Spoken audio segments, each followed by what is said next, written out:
कभी कभी कोई चुनौती इतनी बड़ी लगती है ना कि लगता है इसे पार करना तो नामुमकिन है। आज हम बात करेंगे वरदराज की कहानी की। एक ऐसे नौजवान की कहानी जिसे दुनिया ने लगभग ठुकरा ही दिया था, पर उसने ये साबित कर दिखाया कि लगातार कोशिश पहाड़ भी हिला सकती है, या इस केस में कहें तो पत्थर भी तराश सकती है। तो सवाल ये उठता है कि क्या सच में रोज रोज किया गया छोटा छोटा प्रयास कोई बड़ा चमत्कार कर सकता है? चलिए वरदराज की इस यात्रा में इस सवाल का जवाब ढूंढते हैं। तो कहानी की शुरुआत होती है एक पुराने गुरुकुल से, जहां वरदराज अपने जीवन की शायद सबसे बड़ी लड़ाई लड़ रहा था। देखिए, उन दिनों बच्चों को शिक्षा के लिए गुरुकुल भेजा जाता था और नन्हा वरदराज भी वहीं पहुंचा। अब आश्रम में खेलना कूदना, दूसरे काम करना, इन सब में तो उसका मन लगता था, पर जैसे ही बात पढ़ाई की आती, सब कुछ बदल जाता। गुरुजी जो भी सिखाते, जो भी श्लोक या पाठ पढ़ाते, वो वरदराज के लिए एक उलझी हुई गुत्थी जैसा था, जिसे सुलझाना उसके बस में ही नहीं था। एक तरफ उसके साथी थे जो बड़ी आसानी से सब कुछ सीखकर आगे बढ़ रहे थे, और दूसरी तरफ था वरदराज, जो हर गुजरते दिन के साथ और पीछे छूटता जा रहा था। ऐसा लगता था मानो गुरुजी की हर कोशिश नाकाम हो रही है। उसके लिए ये बहुत ही अकेलेपन और हताशा का दौर था। और फिर बहुत जल्द ही उसे एक नाम मिल गया। दूसरे छात्र उसे मंदबुद्धि कहकर चिढ़ाने लगे। सोचिए, ये एक ऐसा लेबल था जो हर दिन हर पल उसके आत्मविश्वास को तोड़ता जा रहा था। और फिर वो दिन भी आया जब आखिरी उम्मीद की किरण ने भी उसका साथ छोड़ दिया। वो दिन जब उसके अपने गुरु ने उस पर से भरोसा खो दिया। एक दिन गुरु ने उसे अपने पास बुलाया और वो शब्द कह दिए जिनका डर वरदराज को हमेशा से था। उन्होंने कहा, बेटा, लगता है कि विद्या तुम्हारे भाग्य में है ही नहीं। ये शब्द उसके दिल में किसी तीर की तरह चुभ गए। आंखों में आंसू लिए उसने भी ये मान लिया कि ज्ञान सच में उसकी पहुंच से बहुत दूर है।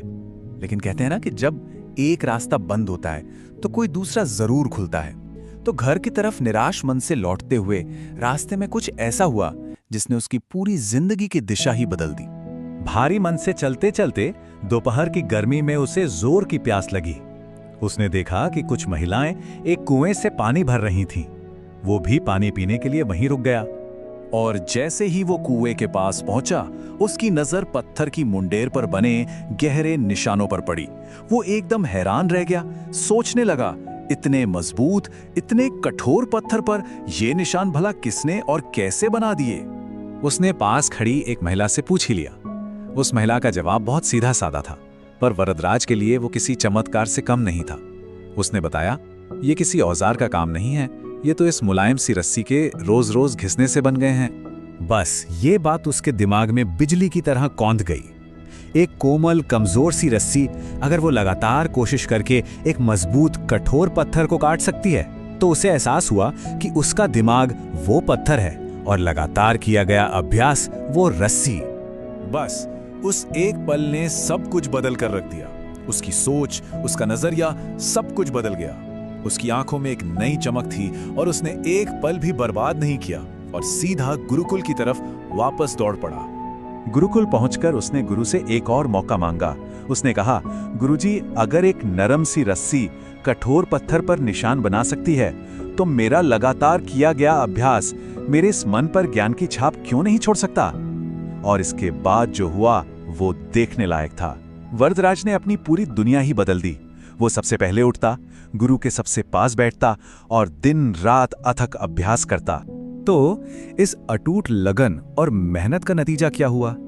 कहानी का सबसे खूबसूरत मोड़ तो अब आता है। धीरे धीरे उसकी मेहनत रंग लाने लगी। जो ज्ञान पहले एक धुंध की तरह लगता था, अब वो साफ होने लगा। और देखते ही देखते कुछ ही सालों में वो लड़का जिसे कभी मंदबुद्धि कहकर गुरुकुल से निकाल दिया गया था, वो अपने समय के सबसे बड़े विद्वानों में से एक बन गया। और हाँ, ये सिर्फ एक लोक कथा नहीं है। असल में वरदराज ने संस्कृत व्याकरण पर लघु सिद्धांत कौमुदी जैसे महान ग्रंथ लिखे। इन ग्रंथों ने मुश्किल नियमों को इतना आसान बना दिया कि आज भी बड़े बड़े विद्वान इन्हें पढ़ते हैं। उनका ये काम उनके इस अविश्वसनीय सफर का जीता जागता सबूत है। तो वरदराज की इस अद्भुत कहानी से हम सब अपने लिए क्या सबक सीख सकते हैं? सबसे बड़ा सबक छिपा है अभ्यास के सही मतलब में। अभ्यास का मतलब सिर्फ मेहनत करना नहीं है, इसका मतलब है लंबे समय तक पूरे धैर्य और लगन के साथ एक ही चीज पर टिके रहना। ये कहानी हमें बताती है कि टैलेंट शायद जन्म से मिल सकता है, लेकिन महानता वो तो सिर्फ और सिर्फ लगातार अभ्यास से ही मिलती है। ये कहानी ये भी दिखाती है कि किसी पर कमजोर या नाकाबिल का ठप्पा लगाना कितना गलत हो सकता है। अगर वरदराज ने उस लेबल को ही अपनी सच्चाई मान लिया होता तो दुनिया कभी उसकी असली प्रतिभा को जान ही नहीं पाती। लेकिन उसकी लगन ने यह साबित कर दिया कि सही दिशा में कोशिश की जाए तो पत्थर भी मोम बन सकता है।